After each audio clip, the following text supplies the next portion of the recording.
Assalamualaikum warahmatullahi wabarakatuh. Para pendengar Pro 3 RRI dan pemirsa RRI Net yang Allah muliakan dan Allah rahmati, bagaimana sikap kita atau sikap yang arif ketika kita sakit atau mengalami sakit? Pemirsa yang dimuliakan Allah, sakit siapapun tanpa kecuali, maka sakit adalah sunnatullah. Tidak hanya orang-orang awam ilmu kesehatan, orang yang mengerti ilmu kesehatan pun mengalami sakit.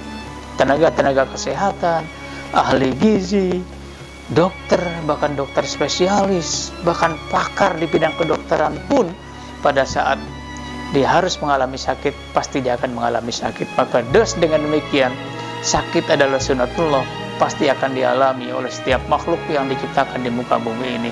Manusia, binatang, bahkan tumbuh-tumbuhan juga mengalami sakit.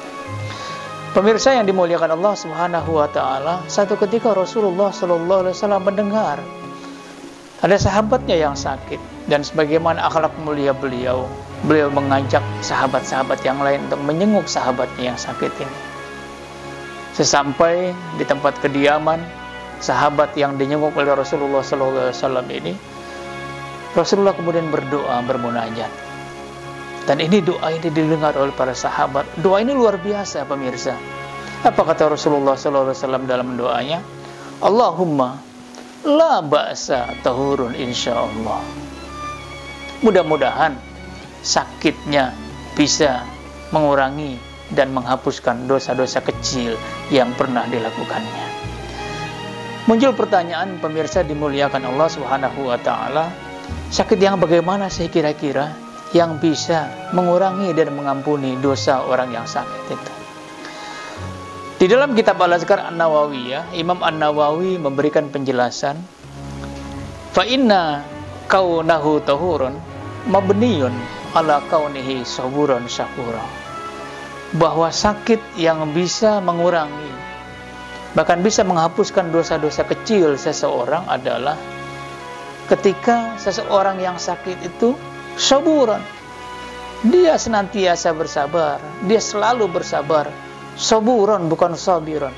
Jadi bukan sewaktu-waktu bersabar, bukan satu saat bersabar, tetapi setiap saat, sepanjang waktu dia bersabar. Dia sakit berapa lama itu pula dia bersabar. Dia tidak mengeluh, dia tidak galau, dia tidak gelisah, dia tidak menyalahkan Allah Subhanahu wa taala. Dia bersabar karena dia yakin bahwa dia sedang diuji oleh Allah Subhanahu wa taala. Lalu yang kedua, syakuran. Dia senantiasa bersyukur sepanjang dia diuji oleh sakit oleh Allah Subhanahu wa taala. Dia bersyukur, mengapa dia bersyukur? Karena dia masih diberikan kesempatan untuk lebih dekat pada Allah Subhanahu wa taala. Kalau dia sudah dekat, diberikan sakit, dia masih diberikan kesempatan untuk lebih dekat pada Allah Subhanahu wa taala. Kalau dia orang yang jauh dari Allah Subhanahu wa taala, Allah undang kemudian dengan sakit, dia bisa lebih mendekati Allah Subhanahu wa taala. Dia masih diberikan kesempatan untuk bersujud. Dia masih diberikan kesempatan untuk merunduk di hadapan Allah Subhanahu wa taala, dan dia masih diberikan kesempatan untuk bertobat atas segala dosa-dosa yang pernah dia lakukan. Pemirsa yang dimuliakan Allah Subhanahu wa taala, inilah pesan Rasulullah sallallahu alaihi wasallam dalam doanya. Karenanya ketika kita atau siapapun di antara kita yang sakit, maka dua kunci kalau kita mau diampuni atau dihapus atau dikurangi dosa-dosa kecil kita. Yang pertama adalah kita senantiasa bersabar atas ujian Allah Subhanahu wa taala. Lalu yang kedua adalah kita senantiasa bersyukur dengan ujian sakit yang diberikan Allah Subhanahu wa taala, karena kita masih diberikan kesempatan untuk memposisikan diri kita lebih baik lagi di hadapan Allah Subhanahu wa taala. Saya Dr. Andes Haji Ahmad Yani MA, dosen Fakultas Syariah dan Hukum Universitas Islam Negeri Syarif Hidayatullah Jakarta. Wabillahi taufiq wal hidayah. Wassalamualaikum warahmatullahi wabarakatuh.